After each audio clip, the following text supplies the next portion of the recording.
Hello and welcome back to my channel. My name is Ali and here I talk to myself about books and then someone, maybe you may not watch this at a later date.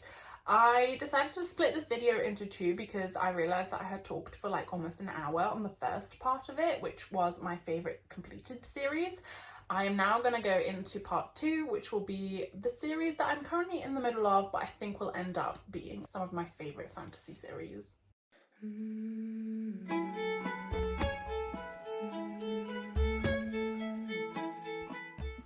Okay, so on to the series that I'm currently in the middle of, or I've just read one book, and I think they're going to end up being some of my favourite fantasy series. So first of all, I'll start with, I don't even know what this series is called, but A Day of Fallen Night and Priory of the Orange Tree by Samantha Shannon. This is it a series? I don't really know how to consider it. So you've got The Priory of the Orange Tree, which was the first book written. You've got A Day of Fallen Night, which is a prequel to that. And then you've got another prequel that has just been released that I don't remember the name of, that I really want to read. It's a lot smaller than these. These are chunky books. But, so I don't know if that constitutes a series or just kind of like interconnected standalones. I don't really know, but I really like this series. It's definitely always a commitment to read them because they are huge books. But as I said, the most recent one's actually a lot shorter. And I think it's kind of set between, is it set between this one and the other one, or is it set before this one? I cannot remember. I think it's set before this one. I can't remember. Someone please help. But I do really enjoy this world. It's again a world kind of inspired by lore, and also I got this signed. Yay. I have met Samantha Shannon a couple of times now and she's pretty cool. But yes, this is a world kind of inspired by like mythology. You've got like dragons, wyverns, etc. It's also spread across different kind of cultures and countries, and in The Priory of the Orange Tree follow a few different characters that then you kind of explore the past of some of them in this one and how they got the point where they are. So it's a really good series. Again, really good world building. It's definitely a lot slower than some of the other ones, and there are a lot of different characters that you have to keep track of. But again, in terms of like political like plots and intrigue, there's a bunch. There's, you know, some good character development, a little hint of romance, some of which is sapphic romance, which is always good to see in kind of like fantasy books and stuff. And yeah, you've got your mythological creatures such as dragons and wyverns, which is always fun. So yeah, very much enjoyed that series. Very much enjoyed The Priory of the Orange Tree and this one, even though it did take me a lot longer on average to read than the other books. But I think this one's definitely my favourite out of the two. I am looking forward to reading the third one, and I know there's going to be others in the series coming up, so I'm looking forward to reading more of them. But I do think overall I'm going to become one of my favourite fantasy series. Next we have another series that I have only partially read. There are currently 3 books out. I've only read the first 2 because I'm waiting for the third one to come out in paperback. I don't know why it's taken so long because I swear these 2 were released in paperback like immediately, but now we're having to wait the whole like year after hardback situation. So that is Legend Born by Tracy Deonn. I did say in a previous video many moons ago that I did find that the second book, which was Bloodmarked, was a little bit more disappointing in terms of like how the main character behaved. I found her to start becoming a little bit more cliche and a little more annoying, when in the first one I felt she was like amazing badass type character. But it hasn't put me off enough to like not continue the story, because I still find the story really fascinating, and it is, in terms of premise and like the idea behind this, still one of my favorites. So this follows so this is again young adult because it follows like 16-year-old characters. But this follows Bree, whose mum has passed away in a car accident. She lives with her dad and she ends up being chosen to go to a residential program for like, you know, academically gifted children at this elite type of school, and she ends up going there and witnessing this like weird monster attack. Now she's not meant to be able to see these monsters, but does, which means that she herself has some hidden powers that she doesn't know about. And in the moment where she witnesses that attack, the mage that he's trying, because it was a mage, The mage that is trying to who calls himself Merlin, that is trying to vanquish this monster, ends up unlocking these powers within her, as well as the memory of her mother's death. She then decides that she's going to pursue things to find out more about what actually happened that night and find out the truth about her mother and herself. So she decides to infiltrate the Legendborn. The Legendborn are almost like a secret society on this campus that have become scions of King Arthur and the Knights of the Round Table. Each one is named after one of the knights, and then there's somebody who's Arthur, and then you've got Merlin. And yeah, she ends up joining this, and there's a lot of plot twists. There's a lot of plot twists. There's a little bit of a love triangle between Bree and two of the main male characters, and it's a fun read. It's a really fun read. I really liked Bree in this first book. I felt she was like really strong. There's a lot of stuff going on, but in the second one she like started exhibiting a little bit more of like the damsel in distress type vibes, and like downplaying her own like abilities and strengths, and that annoyed me a little bit. However, as I said, the plot itself did not like put me off from continuing this series, or how much I liked it overall. And it is nice to see a kind of like young black girl as the main character in a fantasy story. I've never really had that in a lot of the fantasy I've read, so it's quite interesting to have that sort of representation now available within the fantasy world. And also I love like Arthurian legends, so absolutely obsessed by the fact that this book is based on like, you know, the Arthurian legend of Arthur and Merlin and the Knights of the Round Table, but has made it its own. So I do really still like this series. The next book is called Earthbound. It came out a few months ago in hardback, so I'm still waiting for it to come out in paperback, and I can't wait to read it and hope that a lot of the stuff that was left unresolved in the previous one is addressed. Next, I feel like I've spoken about this book too many times now, but it will come as no surprise when I bring out Empire of the Vampire. Definitely one of my favourite fantasies coming up. There is one more book in the series, so I can't 100% say until that one is read whether it will go down into the Hall of Records, a Hall of Fame for me for like my favourite fantasies, but I know that it will.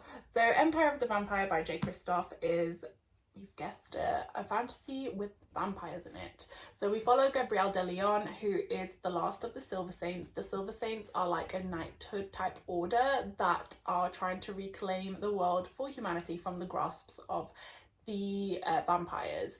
In this world, there's been kind of like a apocalyptic type event that has caused the sun to disappear to a level where that vampires can now roam the streets, roam the world full time instead of just at night time. So they're kind of like leading and enslaving humanity. In this book, it's a little bit like The Name of the Wind, which we'll come to soon enough, in that we are experiencing the story retold by Gabriel de Leon in retrospect. So we, in the present day, have him retelling the tale of his childhood, how he became a Silver Saint, and the events that led up to his capture, to his capturer, who is one of the vampires and is interviewing him.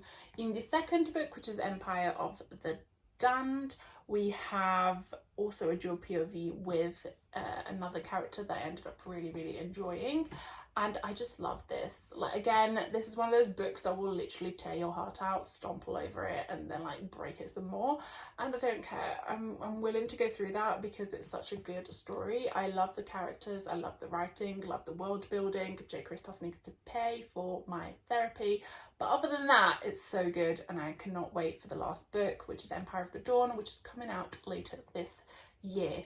And I might try and like get it on the library or on Kindle, because I cannot wait for it to come out in paperback to match my other versions. I'm gonna have to read it as soon as it's out.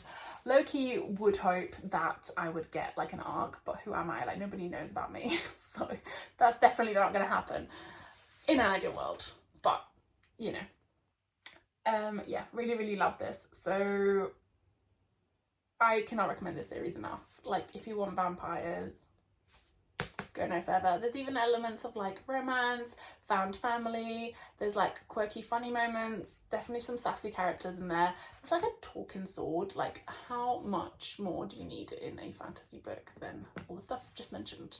And then because I just mentioned this other book series, The Name of the Wind by Patrick Rothfuss, I have now read book 1 and 2 and the novella that kind of ties it in. Well, not really ties it in, just provides further context about one of the other characters. And I have joined all the other poor desperate people in waiting for the final book in this trilogy to tell us how Cove's stories ends. So again, this is told in a similar way to Empire of the Vampire, in that we've got an innkeeper who is Cover. Oh my gosh, I cannot remember to pronounce his name. But anyway, we've got an innkeeper who is telling the tale of how this character that we kind of all know is him, this young boy with red flaming hair came to become so notorious and known as like the King Killer. This is called the King Killer Chronicles, I believe. And that story has been recorded by a chronicler whose job it is to create chronicles. So again, it's told in retrospect. We find out about Cover's childhood, about the murder of his family, who were part of like a bard-like type society, traveling, musical, etc., who were murdered by these like dark creatures that no one really knows anything about, and that are somehow not mentioned throughout history because like it's all very mysterious. So Cover decides to go to this place called the University to basically learn the magical skills that he needs to like become stronger, etc., but also to have access to more information that might help find out what happened to his parents and why, and also where he can find those people so that he can take his revenge. He is very, very young. No one's ever joined the university at that age. However, he ends up getting a place at the university, and he ends up wanting to impress the professors enough to become part of the Arcanum, which is basically the society that professors are in, that are like kind of more like advanced magical practitioners.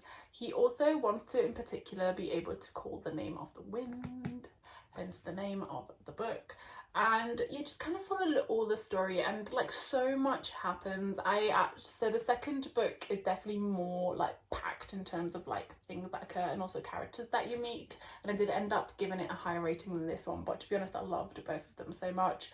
I also partially listened to this on audiobook on a drive up north, and I would highly recommend, because the guy that reads it does some amazing like accents and voices and impressions and stuff, and I felt like there was a full cast going on, never mind just one guy reading. So that was really good. But yeah, really enjoyed this. I cannot wait to know how it finishes. However, I don't know if we'll ever get that final book. Hopefully yes, but we shall wait and see.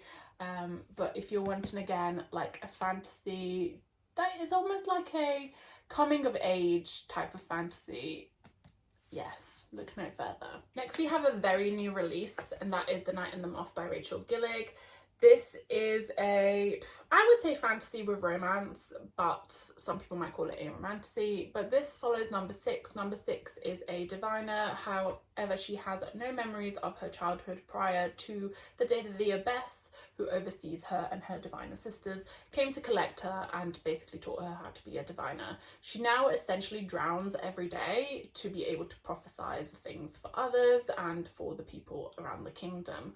One day, the new boy king comes to town and wants a prophecy from her, and with him he brings this mysterious night. Around that same time, her sisters start disappearing, which is odd because it's also on the cusp of them and finally ending their 10-year service, which would mean that they would finally be free to no longer live there with the abbess and kind of pursue their own lives instead of just being forced to drown every night. So as all her sisters are disappearing, she starts to believe that this mysterious night has something to do with it. So she ends up kind of investigating and working out if he has something to do with it. I love this edition from Fairy Loot. It is stunning. And here we have Rory, forever in my heart. There's also a character in this which is a gargoyle who I absolutely adore. You just need that fun sidekick this has it. I love this book. The way that this ended had me screaming. I've said this before, had me screaming on a train full of people. Well, not screaming, but gasping, and they were all like, what is going on? And I was like, oh, come on. I did not see the plot twist coming. Maybe that was dumb of me. Maybe other people saw it. I didn't, and I cannot wait for the second book of this to come out. I really, really loved the premise and the story and the relationships built within this, and I cannot wait to read more. Next we have another new release, and that is The Raven Scholar by Antonia Hodgson. This is another one that came in a subscription box. This one came in a Lumicrate, and again another new release. I haven't seen anywhere that says about when the next book is due to come out, but this is the first in a series, and I cannot wait to continue it. I loved this book as well, so I think I would definitely end up loving the entire series as long as it continues from strength to strength in the same vein that this one did. I will read the blurb for this one because I always mess it up, but after 24 years on the throne, it is time for Burson the Brusque, Emperor of Oran, to bring his reign to an end. In the dizzying heat of midsummer, 7 contenders will compete to replace him. Trained at rival monasteries, each contender is inspired by a sacred animal: fox, raven, tiger, ox, bear, monkey, and hound. An 8th, the dragon proxy, will be revealed once the trials have begun. 8 exceptional warriors, thinkers, strategists, the best of them all, and then one of them is murdered. It falls to the brilliant but idiosyncratic Nima Kra to investigate, but as she hunts for a killer, darker forces are gathering.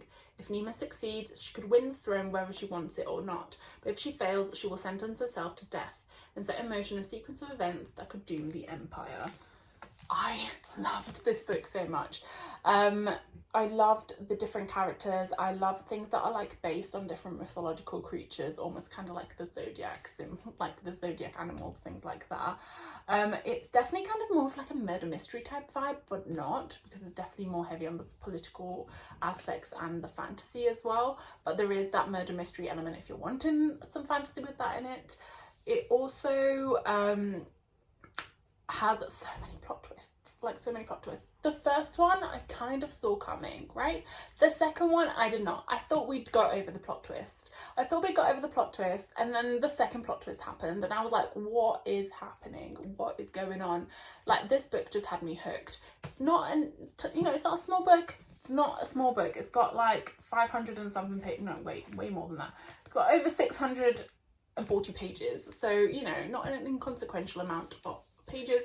But I flew through it because I just loved it so much. I could not put it down, and now I cannot wait for the sequel. And if it does continue in the same way that this book was, in terms of like plot twists, character development, world building and things like that, I'm going to be loving it. Next we have another one that I'm obsessed with.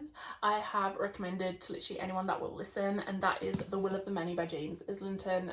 This is the first book in what I assume will be a trilogy. The second book is coming out later this year, and I cannot wait. And I've waited too long already. I know he's also writing the third, and I loved this so much. Again, it's like a kind of coming of age type of story, but it's different. Okay, I really, really enjoyed this. It's definitely got like a Chosen One type vibe, but I don't care. I loved it anyway. So you've got this Roman-inspired world where essentially there is this caste system where essentially people at the bottom give up more will and people at the top collect it, thus remaining in power. So the will system is the magic system. We've then got this character who is called Viz, but is he actually? I don't know. And he ends up kind of like infiltrating so again, it's another kind of like military based type fantasy. Turns out that's a thing I enjoy. So he ends up joining the academy almost undercover because he wants to find out more about how he can break them up from within. He then ends up getting recruited by like different forces within that to do different things, and ends up becoming almost like a, I don't know, double spy and stuff. But yeah, really, really, really loved it. Again, another one with like amazing plot twists and things I didn't see coming. Another one with great writing, plot development, world building, magic system, everything. The Chosen One, vibe might have been annoying, but actually it was just done really well, and I really liked the character, so it was fine. I enjoyed it, and as I said, I cannot wait for the second book to come out now. But I will quickly read you the blurb. The Catalan Republic, a hierarchy, may rule the world now, but they do not know everything. I tell them that my name is Vis Telemus. I tell them I was orphaned after a tragic accident 3 years ago, and that good fortune alone has led to my acceptance into their most prestigious school. I tell them that once I graduate, I will gladly join the rest of civilized society and allowing my strength, my drive, and my focus, what they call will, to be leached away and added to the power of those above me, as millions already do, as all must eventually do. I tell them that I belong and they believe me, but the truth is that I have been sent to the academy to find answers, to solve a murder, to search for an ancient weapon, to uncover secrets that may tear the Republic apart. I loved it and cannot wait to read the next one. Again, one I hope I'll get an arc for, but again, I'm nobody. Who am I? So thank you so much for watching this video. If you enjoyed it, please do pop a like. If you'd like to see more, please do subscribe, and see you soon.